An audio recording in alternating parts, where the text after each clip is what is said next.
Welcome to 360 Tamil. இன்னைக்கு இந்த வீடியோல நம்ம எந்த படத்தோட எக்ஸ்பிளனேஷன் பத்தி பார்க்க போறோம்னா, மலையாள சினிமால ரீசெண்டா வெளியான ரேக்க சித்திரம் அப்படின்ற படத்தை பத்தி தான் பார்க்க போறோம். இந்த படத்துல ஆசிஃப் அலி தான் லீட் ரோல் பண்ணிருப்பாரு. இது ஒரு சூப்பரான படம்னு சொல்லலாம். எப்படி மலையாளத்துல மட்டும் நிறைய சஸ்பென்ஸ் படம் சூப்பரா வருதுன்னு தெரியல, தமிழ்ல இந்த மாதிரி நிறைய படங்கள் வந்தா நல்லா இருக்கும். கண்டிப்பா உங்க எல்லாருக்குமே இந்த படம் பிடிக்கும். எக்ஸ்பிளனேஷனுக்குள்ள போறதுக்கு முன்னாடி வீடியோக்கு ஒரு லைக் போடுங்க. அது மூலியமா இந்த வீடியோ இன்னும் நிறைய பேர்கிட்ட கொண்டு போய் சேர்க்கப்படும். மேற்கொண்டு டைம் வேஸ்ட் பண்ணாம நம்ம நேரடியா படத்தோட ஃபுல் எக்ஸ்பிளனேஷனுக்குள்ள போயிடலாம். படத்தோட ஸ்டார்டிங் சீனே 1985ல நடந்த விஷயத்த நமக்கு காட்டுறாங்க. ஒரு சின்ன பையன் இன்னொன்று சின்ன பையன் கிட்ட பேசுறதுக்காக வரான். நேத்து என்னோட அப்பா மம்முட்டி படத்துல நடிச்சாரு அப்படின்ற மாதிரி சொல்றான். என்ன சொல்ற அப்படின்ற மாதிரி இன்னொன்று பையன் ஆச்சரியப்படுறான். இப்பதான் இந்த பையனும் பார்த்த விஷயத்த சொல்ல ஆரம்பிக்கிறான். இவன் நைட் அப்பாவை ஃபாலோ பண்ணி போயிருப்பான். அப்பதான் ஒரு விஷயத்த பார்த்திருப்பான். அப்பா இருக்காரு பாத்தீங்களா, 3 ஆண்கள் கூட சேர்ந்த மாதிரி ஒரு பொண்ணோட பாடியை தூக்கிட்டு போயிட்டு இருக்காரு. கொலுசு சவுண்டை வச்சுதான் அது பொண்ணுன்றது இந்த பையனுக்கு தெரியும். அப்பா தூக்கிட்டு போறது படம் ஷூட்டிங்காக தான் தூக்கிட்டு போறாரு அப்படின்ற மாதிரிலாம் இந்த பையன் நினைச்சிடறான். அப்படியே இந்த சீனை கட் பண்ணி நமக்கு பிரசன்ட்ல நடக்கிறத காட்டுறாங்க. அதாவது பிரசன்ட்னா 2024ல நடக்கிறத காட்டுறாங்க.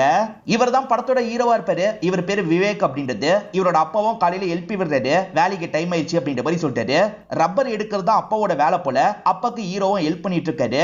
ஆக்சுவலா ஹீரோவை பொறுத்த வரைக்கும் இன்ஸ்பெக்டரா இருப்பாரு.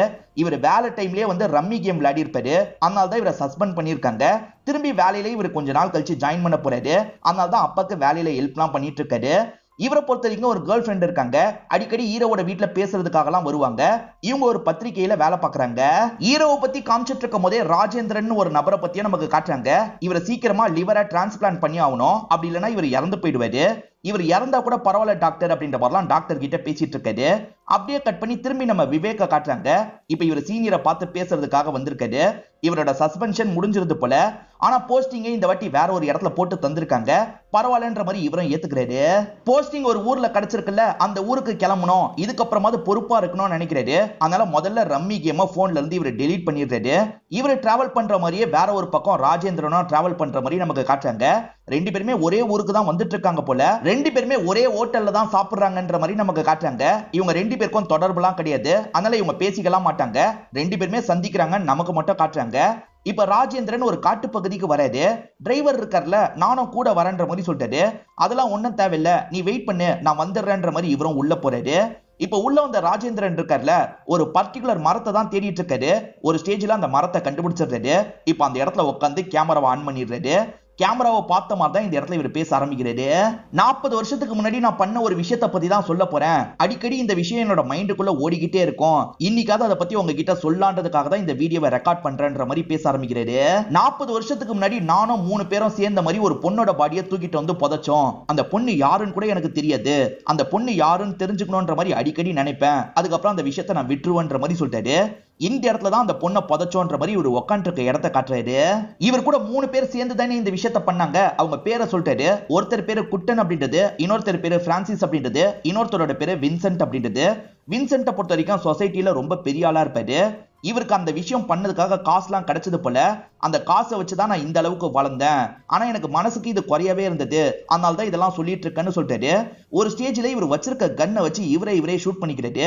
இப்பதான் டிரைவருக்கு ஷூட் பண்ண மாதிரி சவுண்ட் கேக்குது. என்ன ஏதுன்னு பாக்குறதுக்காக இவருமே வேகமா அந்த ஸ்பாட்டுக்கு ஓடி போறாரு. அப்படியே கட் பண்ணி வேலையில ஜாயின் பண்ண நம்ம ஹீரோவை காட்டுறாங்க. ஹீரோக்கு போன் கால் வருது. ஹீரோவும் வேகமா கிளம்பணும்னு நினைக்கிறாரு. ஆக்சுவலா ராஜேந்திரன் இறந்து போயிருக்காருல, அந்த தகவல் தான் கிடைச்சிருக்கு. ராஜேந்திரன் வீடியோவை ரெக்கார்ட் பண்ணாரு பாத்தீங்களா, அந்த வீடியோவெல்லாம் போலீஸுங்க பாத்துறாங்க. அதே சமயம் ஹீரோக்கு மேல ஒருத்தர் இருப்பாரு, அவர் டிஎஸ்பியா இருப்பாரு. அவருமே இந்த இடத்துக்கு வந்துடுறாரு. ஹீரோ கிட்ட நடந்த விஷயத்தெல்லாம் கேட்டு தெரிஞ்சுக்கிறாரு.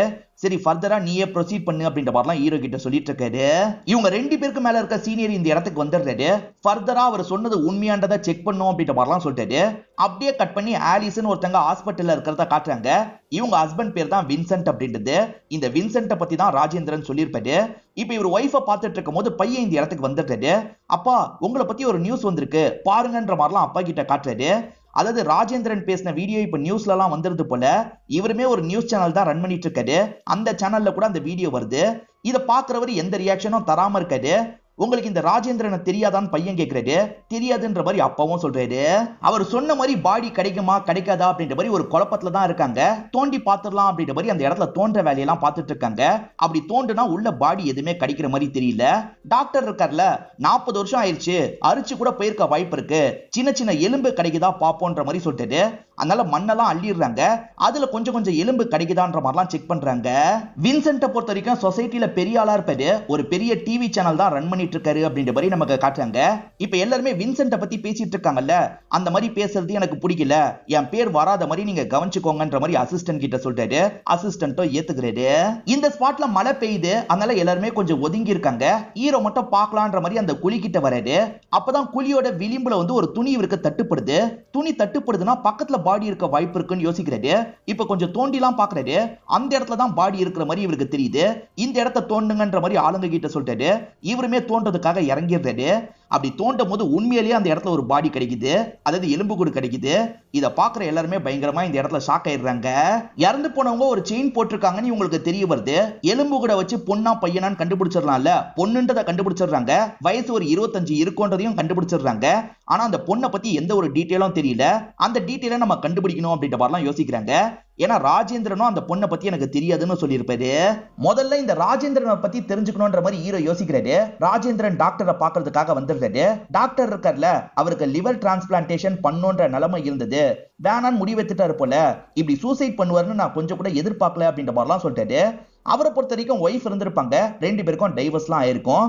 அந்த ஒய்ஃப் கிட்ட போய் பேசலாம்னு ஹீரோ நினைக்கிறாரு. இப்ப ஒய்ஃபை பாக்குறதுக்காக வந்துடுறாரு. உங்க ஹஸ்பண்டா அந்த பொண்ணை பத்தி ஏதாவது சொல்லியிருக்காரா அப்படின்ற மாதிரி கேட்கறாரு. நாங்க 2 பேர் 10 வருஷம் சேர்ந்து வாழ்ந்திருக்கோம், ஒரு வாட்டி கூட சொன்னதில்லை அப்படின்ற மாதிரி ஒய்ஃப் சொல்றாங்க. இவரும் ராஜேந்திரனோட ஃப்ரெண்ட்ஸை பத்தி எல்லாம் விசாரிச்சு பாக்குறாரு. அவங்க கிட்டயும் அவர் சொன்னது இல்ல போல. யார் மூலியமாவும் அந்த பொண்ணை பத்தி இவருக்கு எந்த ஒரு தகவலும் தெரிய வர மாட்டேங்குது. இப்ப அசிஸ்டன்ட் ஒரு தகவலை கண்டுபிடிச்சு இவர்கிட்ட சொல்றாரு. அதாவது ராஜேந்திரனை யாரோ மிரட்டி இருக்காங்க. ராஜேந்திரன் பயந்து காசெல்லாம் அனுப்பியிருக்காரு. ஆனா மிரட்டினவங்களோட நம்பர் ஃபேக் நம்பரா இருக்கும். அவங்க யாரு என்னன்னு கண்டுபிடிக்க முடியல அப்படின்ற மாதிரிலாம் சொல்றாரு. சரி, கண்டுபிடிக்கிறதுக்கு ட்ரை பண்ணுங்க அப்படின்ற மாதிரி ஹீரோவும் இந்த இடத்துல சொல்றாரு. 40 வருஷத்துக்கு முன்னாடி வயசு பொண்ணு மிஸ் ஆகிற கம்ப்ளைண்ட் இருக்கான்ற மாதிரிலாம் இவர் எடுத்து பார்த்துட்டு இருக்காரு. ஹீரோக்கு ஹெல்ப் பண்றதுக்காக கேர்ள் ஃபிரெண்ட் இருக்காங்கல்ல, சில தகவல்லாம் சேகரிச்சு இவர்கிட்ட தந்துட்டு இருக்காங்க. 40 வருஷத்துக்கு முன்னாடி சில இளம்பெண்கள் மிஸ் எல்லாம் ஆயிருப்பாங்க. அவங்க வீட்டுக்குலாம் வந்து விசாரிச்சு பாக்குறாங்க. அவங்க பொண்ணுங்களோட அடையாளத்தை பத்தி எல்லாம் கேட்டு தெரிஞ்சிட்டு இருக்காங்க. அதே மாதிரி ராஜேந்திரன் ஒரு 3 பேரோட பேரை சொன்னார்ல, அவங்கள பத்தியும் விசாரிக்கணும்னு நினைக்கிறாங்க. அதுல குட்டனை இவங்களால கண்டுபிடிக்க முடியல. ஆனா பிரான்சிஸை கண்டுபிடிச்சிடுறாங்க. பிரான்சிஸ் கிட்ட விசாரிக்கிறதுக்காக வராங்க. ஆனா பிரான்சிஸ் ஹாஸ்பிட்டல்ல இருக்காரு போல. என் அப்பாக்கு கண் ஆபரேஷன் நடக்குது அப்படின்ற மாதிரி பையன் தான் சொல்றாரு. சரின்ற மாதிரி இவங்களுமே ஏத்துக்கிட்டு கிளம்புறாங்க. இவங்களை பொறுத்த வரைக்கும் மிஸ்ஸிங் கம்ப்ளைண்ட்லாம் எடுத்து தான் வீடு வீடா விசாரிச்சுட்டு இருக்காங்க. தேடிட்டு இருக்க ஒரு அசிஸ்டன்ட் இருக்கார்ல, சார் ஃப்ராட் பண்ணி ஓடி போவாங்கல்ல, அந்த கேஸையும் எடுக்கணுமான்னு கேக்குறாரு. வேணாம், மிஸ்ஸிங் கேஸை மட்டும் எடுங்கன்ற மாதிரி ஹீரோ சொல்லிட்டாரு. அந்த மாதிரி இப்போ ஒரு அப்பாவை பாக்குறதுக்காக தான் வந்திருக்காங்க. இந்த அப்பாவோட பொண்ணு 40 வருஷத்துக்கு முன்னாடி மிஸ் ஆயிருப்பாங்க. சார், உங்க பொண்ணோட செயினா பார்த்து சொல்லுங்கன்ற மாதிரி செயினை காட்டுறாரு. அதை பாக்குற அப்பா அழுகுறாரு. என் பொண்ணோட செயின்னு சொல்றாரு. இந்த அப்பா கூட டிஎன்ஏவை கம்பேர் பண்ணி பார்க்கலாம்னு ஹீரோ யோசிக்கிறாரு. வின்சென்ட் கிட்ட நேரடியா பேசுறதுக்கு முன்னாடி அவரை பத்தி தெரிஞ்சுக்கணும்னு ஹீரோ நினைக்கிறாரு. வின்சென்ட்டோட சொந்தக்காரங்க இருக்காங்கல்ல, அவங்கள கண்டுபிடிச்சு பேசுறதுக்காக தான் வந்திருக்காரு. அவங்க இன்னும் ஏழையா தான் இருக்காங்க. அவங்க கிட்ட வின்சென்ட் பத்தி எல்லாம் கேட்கிறாரு. எப்படி வளர்ந்தாரு, எந்த ஊர்ல எல்லாம் அவர் இருந்தாரு அப்படின்ற மாதிரி கேட்கிறாரு. பொழப்புக்காக நிறைய ஊருக்கெல்லாம் அவர் போயிருக்காரு. பாடி கிடைச்சது பாத்தீங்களா, அந்த ஊர்லயும் ஒரு குறிப்பிட்ட காலம் இருந்திருக்காருன்னு ஹீரோக்கு தெரிய வருது. சோ இப்ப வின்சென்ட் கிட்ட நேரடியா பேசி பார்ப்போம்னு யோசிக்கிறாரு. ராஜேந்திரன் சொன்னதை அடிப்படையா வச்சு வின்சென்ட்டை விசாரணைக்காக வர சொல்லியிருக்காரு. வின்சென்ட் லாயர் கூட தான் இந்த இடத்துக்கு வந்திருக்காரு. ராஜேந்திரன் ஒரு நபர் உங்களை பத்தி இப்படி சொல்லியிருக்காரு, அதை பத்தி என்ன நினைக்கிறீங்க, ராஜேந்திரன் தெரியுமான்னு கேட்கிறாரு. எனக்கு தெரியாதுன்ற மாதிரி வின்சென்ட் சொல்லிட்டாரு. நீங்க ஒரு குறிப்பிட்ட காலம் இந்த ஊர்ல இருந்திருக்கீங்க, உங்களுக்கு தெரிஞ்ச ஒருத்தங்க தான் இதை சொன்னாங்க அப்படின்ற மாதிரிலாம் கேட்கிறாரு. நான் நிறைய ஊர்ல வேலை பார்த்திருக்கேன், இந்த ஊர்லயும் கொஞ்சம் காலம் வேலை பார்த்திருப்பேனா இருக்கும், எனக்கு ஞாபகம் இல்லைன்னு சொல்லிட்டாரு. இதை தாண்டியும் ஈர வெட்டுற மாதிரி தெரியல. நோண்டி நிறைய கேள்வி கேட்கிறாரு. ஆனா லாயர் இருக்கார்ல, இதுக்கு மேல ப்ரூஃப் இருந்தா கேள்வி கேளுங்க, இல்லைன்னா கேட்காதீங்கன்னு சொல்லிட்டாரு. இப்ப வெளியே வந்து வின்சென்ட்டும் மீடியாட்கள் கிட்ட பேசுறாரு. தேவையில்லாம என்னோட டைமை வேஸ்ட் பண்ணிட்டு இருக்காங்கன்னு சொல்லிட்டு போறாரு. முதல்ல இந்த பொண்ணு யாருன்னு கண்டுபிடிச்சாதான் இந்த பொண்ணுக்கும் அவருக்கும் தொடர்பு இருக்கான்னு இவங்களால கண்டுபிடிக்க முடியும். அதனால பொண்ணை கண்டுபிடிக்கிற வேலையை ஸ்பீட் பண்ணும் அப்படின்ற மாதிரிலாம் நினைக்கிறாங்க. டாக்டர் கிட்ட எப்ப ரிசல்ட் வரும் அப்படின்ற மாதிரிலாம் இவர் கேட்டுட்டு இருக்காரு. அப்ப டாக்டருக்கு போன் கால் வருது. ரிசல்ட் வந்துருது போல. அந்த அப்பா கூட கம்பேர் பண்ணி பார்த்தாச்சு, மேட்ச் ஆகல, அவரோட பொண்ணா இருக்க வாய்ப்பு இல்லைன்னு டாக்டர் சொல்றாரு. இப்பதான் ஹீரோவோட அசிஸ்டன்ட்டுக்கு ஒரு தகவல் கிடைக்குது. அது என்னன்னு பாத்தீங்கன்னா, அந்த பெரியவர் இறந்து போயிட்டாருன்னு தான் தகவல் கிடைக்குது. இப்ப இவங்களுமே கிளம்பி அந்த பெரியவரை பார்க்கறதுக்காக வீட்டுக்கு வந்துடுறாங்க. அந்த பெரியவரோட பசங்களாம் வந்திருக்காங்க. அந்த பெரியவருக்கு ஒரு பையனும் இருக்காரு போல. அந்த பையன் தான் அப்பாவோட கண்டிஷனை பத்தி சொல்றாரு. பொண்ணு சின்ன வயசுலயே காணாம போயிட்டாங்கன்னு அப்பா பயங்கரமா ஃபீல் பண்ணிருக்காரு. வயசு ஆக ஆக மறதிலாம் வரும் பாத்தீங்களா, யாரை பார்த்தாலும் பொண்ணுன்ற மாதிரிலாம் அப்பா சொல்லியிருப்பாரு. அந்த பெரியவர் செயினை காமிச்சோன்னா நம்ம பொண்ணோட செயின்னு நினைச்சிருப்பாரு. உண்மையில அவரோட பொண்ணு செயின்லாம் கிடையாது. இப்ப ஹீரோக்கு இந்த விஷயம் தெளிவா புரிஞ்சிருது. சரி, வேற யாரெல்லாம் மிஸ் ஆயிருக்காங்க செக் பண்ணி பாப்போன்ற மாதிரி இவர் வேலையெல்லாம் பார்த்துட்டு இருக்காரு. அப்பதான் அசிஸ்டன்ட் சொன்னது இவரோட மைண்ட்ல ஓடுது. சார், ஃப்ராட் பண்ணி ஓடி போனாங்கல்ல, அவங்களையும் தேடலாமான்னு கேட்டிருப்பாரு. இவர் வேணான்னு சொல்லியிருப்பாரு. இப்ப அவங்களையும் நம்ம தேடி பார்த்தா என்னன்ற மாதிரிலாம் யோசிக்கிறாரு. அந்த மாதிரி ஃப்ராட் பண்ணிட்டு அந்த காலத்துல போனது யாரு, அவங்களெல்லாம் செக் பண்ணி பார்ப்போன்ற மாதிரி இவர் செக் பண்ணி பாக்குறாரு. 84 காலகட்டத்துல காசு எடுத்துட்டு ஓடிட்டாங்கன்ற மாதிரி ஒரு பொண்ணு மேல கேஸ் ஃபைல் ஆயிருக்கு. சரி, அதை பத்தி நம்ம டீட்டெயிலா தெரிஞ்சுக்கணும்னா அந்த ஸ்டேஷனுக்கு போலான்ற மாதிரி லோக்கல்ல இருக்க ஸ்டேஷனுக்கு வந்துடுறாரு. அந்த கம்ப்ளைண்ட் காப்பி எனக்கு வேணும்னு கேக்குறாரு. இவங்க தேடி அதை எடுத்துடுறாங்க. யாரு கம்ப்ளைண்ட் கொடுத்திருக்கான்றது உங்களுக்கு தெரிஞ்சிருது. ஆக்சுவலா 1985ல மம்மூட்டி நடிச்சு காதோடு காதோரம் அப்படின்ற மாதிரி ஒரு படம் வெளியே இருக்கும். அந்த படத்துல சந்திரன் ஒருத்தர் ப்ரொடக்ஷன் மேனேஜரா வேலை பார்த்திருப்பாரு. அவர் தான் கம்ப்ளைண்ட் கொடுத்திருக்காருன்னு உங்களுக்கு தெரிய வருது. இப்ப அந்த ப்ரொடக்ஷன் மேனேஜரை கண்டுபிடிக்கணும், அவர் உயிரோட இருக்காரான்னு தெரிஞ்சுக்கணும் அப்படின்ற மாதிரிலாம் விசாரிக்கிறாங்க. இன்னுமா அவர் உயிரோட இருக்காருன்னு தெரிய வருது. அவரை பத்திலாம் ஒருத்தர் கிட்ட கேட்டு இவங்க தகவல்லாம் வாங்கிக்கிறாங்க. அவர்கிட்ட சரக்கு வாங்கி தந்தாதான் நீங்க விஷயத்தை கறக்க முடியும், போகும்போது சரக்கு வாங்கிட்டு போங்க அப்படின்ற மாதிரிலாம் இவர் சொல்றாரு. ஈரவும் சரின்ற மாதிரி ஏத்துக்கிறாரு. இப்ப அந்த சந்திரன் ஒரு சின்ன வீட்டுல தான் தங்கிட்டு இருக்காரு. ஈரவும் அசிஸ்டன்டா அவரை பாக்குறதுக்காக வந்துடுறாங்க. சரக்கு வாங்கிட்டு வந்திருக்கோம் அப்படின்ற மாதிரி இவர்கிட்ட சரக்கெல்லாம் தந்துடுறாங்க. நீங்க ஒரு பொண்ணுக்கு எதிராக கம்ப்ளைண்ட் பண்ணிருக்கீங்க, அந்த பொண்ணை பத்தி தெரிஞ்சுக்கிறதுக்காக தான் வந்திருக்கோம், சொல்லுங்கன்ற மாதிரி கேக்குறாங்க. அந்த பொண்ணு காசெல்லாம் திருடிட்டு போயிருக்க மாட்டாங்க, இவர் சும்மா தான் அந்த மாதிரி கம்ப்ளைண்ட் கொடுத்திருப்பாரு. இதுக்கு ஒரு காரணம் இருக்குன்ற மாதிரி நடந்த விஷயத்தை இவர் எக்ஸ்பிளைன் பண்றாரு. ஆக்சுவலா 1984ல காதோடு காதோரம் அப்படின்ற மாதிரி படம் ஷூட்டிங் நடக்கும். பரதன் தான் அந்த படத்தை டைரக்ட் பண்ணிருப்பாரு. மம்மூட்டி தான் லீட் ரோல் பண்ணிருப்பாரு. படத்துல பேக்ரவுண்ட்ல பொண்ணுங்க எல்லாம் நிப்பாங்கல்ல, அந்த மாதிரி பொண்ணுங்களை இவர் கூட்டு வந்திருப்பாரு. அதுல ஒரு பொண்ணு மட்டும் மிஸ் ஆயிருப்பாங்க. அந்த பொண்ணு இருந்தா தான் இன்னொரு சீனை கண்டினியூ பண்ண முடியும். கண்டினியூட்டி இஷ்யூ ஆகுதுல, பரதன் பயங்கரமா டென்ஷன் ஆயிருப்பாரு. அந்த பொண்ணுக்கு எதிராக கம்ப்ளைண்ட் கொடுங்க, அப்பயாவது அந்த பொண்ணை கண்டுபிடிக்க முடியுதா பாப்போன்ற மாதிரி சொல்லியிருப்பாரு. அதனால தான் பொய்யா ரேகாக்கு எதிராக நான் கம்ப்ளைண்ட் கொடுத்தேன், ரேகா காசெல்லாம் தூக்கிட்டு போல, ஆனா அந்த பொண்ணு எங்க போனே தெரியலன்ற மாதிரி சொல்றாரு. 40 வருஷத்துக்கு முன்னாடி தான் அந்த பொண்ணை நீங்க பாத்திருக்கீங்க, ஆனா அந்த பொண்ணோட அடையாளத்தை சொல்ல முடியுமான்னு ஹீரோ கேட்கிறாரு. சார், நேத்து கூட நான் அந்த பொண்ணை பார்த்தேன்ற மாதிரி இவர் சொல்றாரு. என்ன சொல்றீங்கன்னு ஹீரோவும் பயங்கரமா ஷாக் ஆயிடுறாரு. இவர் இருக்காரு பாத்தீங்களா, அந்த காதோடு காதோரம் அப்படின்ற படத்தை பிளே பண்ணிட்டாரு. அதுல ஒரு பர்டிகுலர் போர்ஷன்ல அந்த பொண்ணு தெரியுறாங்க. பாதி ஃபேஸ் தான் தெரியுது. ஹீரோவும் அந்த பொண்ணு எப்படி இருப்பாங்கன்னு பாக்குறாரு. அந்த ப்ரொடக்ஷன் டைம்ல நடந்த விஷயத்தை இவர் சொல்றாரு. நமக்கு விஷுவலா காட்டுறாங்க. நிறைய பொண்ணுங்க நடிக்கிறதுக்காக வந்திருப்பாங்க, அதாவது எக்ஸ்ட்ராஸ்னு சொல்லுவாங்கல்ல, அந்த மாதிரி தான் இந்த பொண்ணுங்க எல்லாம் வந்திருக்காங்க. இந்த பொண்ணுங்களும் மம்மூட்டியை பார்க்க போறோம் ரொம்ப சந்தோஷப்படுறாங்க. எனக்கு டைலாக்லாம் இருக்கா, எனக்கு டைலாக்லாம் இருக்கான்னு எல்லாருமே கேக்குறாங்க. எல்லாருக்குமே எப்படிமா டைலாக் கிடைக்கும், நிறைய பேருக்கு மம்மூட்டி சாருக்கு பக்கத்துல நிக்கிற வாய்ப்பு வேணா கிடைக்கும், அதான் என்னால சொல்ல முடியும் அப்படின்ற மாதிரிலாம் இந்த சந்திரன் சொல்லியிருப்பாரு. இப்ப வந்துட்டு இருக்க இந்த பொண்ணு இருக்காங்கல்ல, பரதன் சார பாக்குறாங்க. அவர் அந்த டைம்ல பெரிய டைரக்டர், அவரையே பார்த்துட்டோன்ற மாதிரிலாம் சந்தோஷப்படுறாங்க.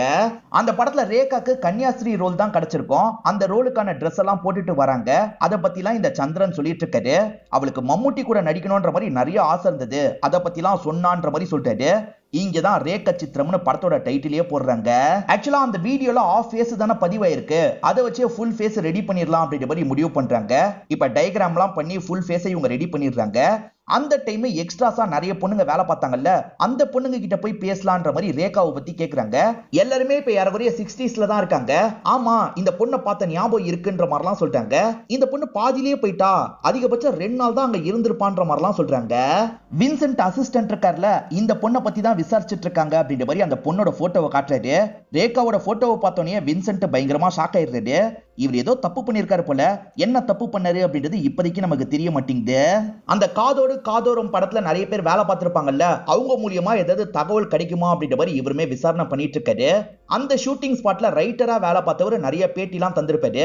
அந்த பேட்டியில ஏதாவது கிடைக்குமா அப்படின்ற மாதிரி இவரும் டாக்டரும் சேர்ந்த மாதிரி பார்த்துட்டு இருக்காங்க. இப்ப கால் வருதுன்னு ஹீரோவும் போன் பேசிட்டு இருக்காரு. அப்பதான் ரைட்டர் சொன்ன ஒரு விஷயம் இவரோட காதுல கேக்குது. இவர் உடனே காலை கட் பண்ணிடுறாரு. அந்த ரைட்டர் சொன்னதை திரும்பி பார்க்கணும்ன்ற மாதிரி இவரும் ரிவர்ஸ் போய் பாக்குறாரு. இந்த ரைட்டர் இருக்காரு பாத்தீங்களா, முன்னாடி படத்துல மம்மூட்டிக்கு மொட்டை போட வச்சிருப்பாரு, அந்த மாதிரி ஒரு கேரக்டரை டிசைன் பண்ணிருப்பாரு. இத பத்தி ஒரு பொண்ணு அந்த ஷூட்டிங் ஸ்பாட்ல என்ன பார்த்து கேட்டா, அவ கழுத்துல ஒரு செயினை போட்டிருந்தா, கன்னியாஸ்திரி கெட்டப்ல இருந்தா அப்படின்ற மாதிரி சொல்லிட்டாரு. இவருமே அந்த செயினை பாக்குறாரு. இந்த பொண்ணை பத்தி தான் அவர் சொல்றாரு போல, அவரை பார்த்து விசாரிக்கணும்னு யோசிக்கிறாரு. இப்ப நமக்கு நடந்த விஷயத்தை காட்டுறாங்க. இந்த ரைட்டர் உட்காந்து டைலாக் எழுதிட்டு இருக்காரு. அந்த வழியா வந்த ரேகா இருக்காங்கல்ல, இவர்கிட்ட பேசுறதுக்காக வந்துடுறாங்க. நீங்க தானே ரைட்டர் ஜான், போன படத்துல மம்மூட்டியை மொட்டை போட வச்சது நீங்க தானே அப்படின்ற மாதிரி கேக்குறாங்க. ஆமான்ற மாதிரி இவர் சொல்றாரு. மம்முட்டிக்கு மொட்டை போட்டாலாம் நல்லா இருக்காது, இதுக்கப்புறம் இந்த மாதிரிலாம் பண்ணாதீங்க அப்படின்ற மாதிரி இந்த பொண்ணு சொல்லிட்டு போயிருப்பாங்க. ஹீரோ இப்ப ரைட்டரை பாக்குறதுக்காக வந்துடுறாரு. அதை தாண்டி அந்த பொண்ணு கிட்ட ஏதாவது பேசுனீங்களான்னு கேக்குறாரு. இல்ல அப்படின்ற மாதிரி இந்த ரைட்டர் சொல்லிட்டாரு. ஷூட்டிங் ஸ்பாட்ல மத்தவங்க ஏதாவது பேசினாங்களான்னு நான் விசாரிச்சு பாக்குறேன்ற மாதிரி ரைட்டர் சொல்றாரு. இப்போ ஒரு பெரிய மினிஸ்டரை நமக்கு காட்டுறாங்க. இவரை பார்த்து பேசுறதுக்காக வின்சென்ட்டோட அசிஸ்டன்ட் வந்திருக்காரு. இந்த மினிஸ்டர் நிறைய ஊழல் பண்ணிருப்பாரு, அதுக்கான ப்ரூஃப் எல்லாத்தையும் அசிஸ்டன்ட் வச்சிருக்காரு. இந்த ப்ரூஃபை நாங்க வெளியிட மாட்டோம், அப்படி வெளியிடாம இருக்கணும்னா எங்களுக்கு ஒரு ஃபேவர் பண்ணும். இப்ப நடந்துட்டு இருக்க கேஸ் வின்சென்ட்டுக்கு சுத்தமா பிடிக்கல, இந்த கேஸை இழுத்து மூடணும், அதுக்கான வேலையை பண்ணுங்க அப்படின்ற மாதிரி சொல்லிட்டாரு. இந்த மினிஸ்டரை பத்தி வெளியே வரக்கூடாது இல்ல, அதனால இந்த கேஸை நான் க்ளோஸ் பண்றேன் அப்படின்ற மாதிரிலாம் சொல்றாரு. சந்திரன் பார்ல சரக்கு வச்சிட்டு இருக்கும் போது சில ஆளுங்க அந்த இடத்துக்கு வராங்க. இவங்க காசு போட்டு நிறைய சரக்கெல்லாம் வாங்குறாங்க, சந்திரனை அடிக்க வச்சிட்டு இருக்காங்க. சந்திரன் போதையில இருக்கும் போது இவங்க இருக்காங்கல்ல, தண்ணியில முக்கிய அவரோட கதையை முடிச்சிடுறாங்க. சாக்கடைக்குள்ள அவரோட பாடியை போட்டுடுறாங்க. அவர் தெரியாதனமா சாக்கடையில விழுந்துதான் இறந்து போனாரு அப்படின்ற மாதிரி கேஸை முடிக்கிறாங்க. ஹீரோ தானே சீரியஸா இந்த கேஸ் ஹேண்டில் பண்ணிட்டு இருக்காரு. ஹீரோவை டம்மி பண்றதுக்கும் ஒரு வேலை பண்ணிருக்காங்க. அதாவது டிராபிக் எல்லாம் கவனிச்சுக்கிற இடத்துக்கு ஹீரோவை மாத்திடுறாங்க. எதுக்காக திடீர்னு மாத்துறாங்க அப்படின்ற மாதிரி ஹீரோக்கு லைட்டா டவுட் வருது. இப்ப ஹீரோவா டிராபிக்கை கண்ட்ரோல் பண்ற வேலையெல்லாம் பார்த்துட்டு இருக்காரு. அந்த வழியா கார்ல போயிட்டு இருக்க வின்சென்ட் இருக்காருல, ஒன்னாலாம் என்ன எதுவுமே பண்ண முடியாதுன்ற மாதிரி ஒரு லுக்கை விட்டுட்டு போறாரு. ஏன் இப்படி பாக்குறாருன்ற மாதிரி ஹீரோக்கு டவுட் வருது. ஹீரோவும் டாக்டர் கிட்ட நடந்ததை பத்தி புலம்பிட்டு இருக்காரு. ஆக்சுவலா சிபிஐ கிட்ட தான் இந்த கேஸை கொடுத்திருக்காங்க, சிபிஐ கிட்ட கொடுத்து கேஸை டம்மி பண்றதுக்கான வேலையை பண்ணிருக்காங்கன்ற மாதிரிலாம் புலம்பிட்டு இருக்காரு. அப்ப சிபிஐ ஆபீசர்ஸ்லாம் இந்த இடத்துக்கு வந்துடுறாங்க. அதுல ஒருத்தர் இருக்கார்ல, ஹீரோவை பயங்கரமா கிண்டல் பண்றாரு. இப்பயாவது ஒழுங்கா வேலை பாக்குறியா இல்ல இன்னமும் ரம்மி தான் விளையாடிட்டு இருக்கியான்ற மாதிரி தான் கிண்டல் பண்றாரு. அதே மாதிரி டாக்டர் கிட்ட எல்லாத்தையும் எடுத்து வைங்க, நாங்க கொண்டு போனோம் அப்படின்ற மாதிரிலாம் சொல்லிட்டாரு. இப்ப ஹீரோவும் இவரும் ரெஸ்ட் ரூம் வந்துடுறாங்க. அப்பயும் ஹீரோவை கிண்டல் பண்ணிக்கிட்டே இருக்காரு. ஹீரோக்கு கோவம் வந்து இவரோட காலர்லயே கையை வச்சிடுறாரு, கொஞ்சம் அடிக்கிற மாதிரிலாம் பண்ணிடுறாரு. இதெல்லாம் வெளியே சொன்னா இந்த ஆபீசருக்கு தானே அசிங்கம், அதனால வெளியெல்லாம் சொல்ல மாட்டாரு. இவருமே சைன் எல்லாம் போட்டுட்டு இங்க இருந்து அதை கொண்டு போயிடுறாரு. அதாவது மேற்கொண்டு அவங்க பாத்துக்கிற மாதிரி தான் பிளான் இருக்கும், ஆனா அவங்க விசாரணையை பண்ண மாட்டாங்கன்னு ஹீரோக்கு தெளிவா புரிஞ்சிருது. சந்திரன் இறந்து போயிருக்காரு, இந்த கேஸ் கை மாறி இருக்கு, கண்டிப்பா இதுல ஏதோ தப்பு இருக்குன்னு சொல்லிட்டாரு. தப்பு இருக்குன்னு நினைச்சனா நீ தனிப்பட்ட முறையில விசாரின்ற மாதிரி இந்த டாக்டர் சொல்லிட்டாரு. நான் அதை தான் பண்ண போறேன்ற மாதிரி ஹீரோ சொல்லிட்டாரு. ஹீரோ தனிப்பட்ட முறையில இந்த கேஸை பத்தி விசாரிக்கிறாரு. ரைட்டர் ஜான் ஒருத்தரை காமிச்சாங்கல்ல, அவர் தான் இப்ப ஹீரோக்கு கால் பண்ணிட்டாரு. ஒரு முக்கியமான விஷயத்த சொல்லிட்டாரு. மம்முட்டி அந்த செட்ல இருக்கும் போது ஒருத்தர் பேட்டி எடுக்கிறதுக்காக போயிருப்பாரு. லைட்டா ஆர்குமெண்ட் மாதிரிலாம் வந்திருக்கும். அந்த பேட்டி எடுத்த நபர்கிட்ட போய் விசாரிங்க, எதாவது கிடைக்க வாய்ப்பு இருக்குன்ற மாதிரி சொல்லிட்டாரு. சரி சார் அப்படின்ற மாதிரி ஹீரோவும் ஏத்துக்கிறாரு. அந்த மீடியா பர்சனை பொறுத்த வரைக்கும் இப்ப யூடியூப் சேனல் தான் ரன் பண்ணிட்டு இருக்காரு. பிரியதர்ஷனுக்கும் மோகன்லாலுக்கும் ஒரு வாட்டி சண்டை நடந்தது அப்படின்ற மாதிரிலாம் சேனல்ல பேசிட்டு இருக்காரு. அப்பதான் ஹீரோவும் இந்த இடத்துக்கு வராரு. எது பிரியதர்ஷனுக்கும் மோகன்லாலுக்கும் சண்டை வந்ததா எப்பன்ற மாதிரி கேக்குறாரு. ரெண்டு பேருக்கு சண்டைலாம் வரலப்பா, இந்த மாதிரிலாம் சொன்னாதான் வீடியோவை பார்ப்பாங்க, அதுக்காக தான் இப்படிலாம் சொல்றேன் அப்படின்ற மாதிரி சொல்றாரு. காதோடு காதோரம் செட்ல வச்சு நீங்க மம்முட்டி கிட்ட பேட்டி எடுத்தீங்களாமே, அதை பத்தி சொல்ல முடியுமான்ற மாதிரி ஹீரோ கேக்குறாரு. சொல்றேன்ற மாதிரி இவருமே சொல்ல ஆரம்பிக்கிறாரு. அந்த டைம் இவரோட பத்திரிகை எப்படியாவது ஓட வைக்கணும்னு நினைச்சிருப்பாரு. அதனால நிறைய கான்ட்ரவர்சி கொஸ்டின் தான் கேட்பாரு. மம்முட்டி ஒரு ஸ்டேஜ்ல டென்ஷன் ஆயிட்டாரு. என்ன கேள்வி கேட்கறீங்கன்ற மாதிரி ஒரு ஸ்டேஜ்ல எந்திரிச்சு போறாரு. சார் போட்டோக்கு போஸ் மட்டும் குத்துட்டு போங்கன்ற மாதிரி இவர் போட்டோ எடுத்திருப்பாரு. நீங்க ஒரு பொண்ணை பத்தி தேடிட்டு இருக்கீங்கல்ல, அந்த பொண்ணு இந்த போட்டோல வந்திருக்கா, மேகசினை பாருங்கன்ற மாதிரி இந்த பெரியவரும் மேகசினை காட்டுறாரு. இவருமே அந்த பொண்ணு இருக்கிறத கவனிக்கிறாரு. அந்த பொண்ணு மட்டும் இல்லாம பக்கத்துல கன்னியாஸ்திரி கெட்டப்ல வேற ஒருத்தங்க இருக்காங்க. இவங்க ஏதோ ஒரு எக்ஸ்ட்ரா ஆக்ட்ரஸ் போல, இவங்களை பத்தி ஏன் நம்ம விசாரிக்கலன்னு யோசிக்கிறாரு. இப்ப மத்த எக்ஸ்ட்ராஸா இருந்த லேடிஸ் கிட்ட கால் பண்ணி விசாரிக்கிறாரு. சரி இவங்க ஷூட்டிங்க்கு வந்தவங்க கிடையாது சார், ஏன்னா ஷூட்டிங் ஸ்பாட்ல இருந்த எல்லா பொண்ணுங்களை பத்தி எனக்கு தெரியும், இவங்களை நான் பார்க்கவே இல்லைன்னு சொல்லிட்டாங்க. அப்ப அவங்க எக்ஸ்ட்ரா இல்லைன்னா உண்மையிலேயே கன்னியாஸ்திரியா அப்படின்ற மாதிரி இவர் யோசிக்கிறாரு. இது சார்ந்து விசாரிக்கணும்னு நினைக்கிறாரு. அப்படி விசாரிக்கும் போது தான் அவங்க உண்மையான கன்னியாஸ்திரின்னு தெரிய வருது. அவங்க பேரு ஸ்டெஃபினோ இவருக்கு தெரிய வருது. அவங்க இன்னமும் உயிரோட இருக்காங்க, அவங்கள போய் பார்க்கணும்ன்ற மாதிரி யோசிக்கிறாரு. 40 வருஷத்துக்கு முன்னாடி ஸ்டெஃபியை பொறுத்த வரைக்கும் சிஸ்டரா மட்டும் தான் இருந்திருப்பாங்க. இப்ப மதராவே மாறிடுறாங்க. அதாவது படிநிலை இருக்கும் பாத்தீங்களா, அதுல இப்ப இவங்க டாப் பொசிஷனுக்கு போயிடுறாங்க. இப்ப இவருமே இவங்க கிட்ட இதுல இருக்கிறது நீங்க தானு கேக்குறாரு. ஆமா நான் தான்ற மாதிரி இவங்களுமே ஏத்துக்கிறாங்க. பக்கத்துல இருக்க அந்த ரேகாவை பத்தி என்ன தெரியும் சொல்லுங்கன்னு கேக்குறாரு. இவங்களுமே தெரிஞ்ச விஷயத்த சொல்ல ஆரம்பிக்கிறாங்க. இந்த படத்தோட எக்ஸ்பிளனேஷன் பெருசா போனதுனால நான் 2 பார்ட்டா பிரிச்சிருக்கேன். செகண்ட் பார்ட் சீக்கிரமா வரும். அப்படி வந்துச்சுன்னா டிஸ்கிரிப்ஷன்ல ஆட் பண்றேன். அது மூலியமா நீங்க செகண்ட் பார்ட்டை பாத்துக்கோங்க.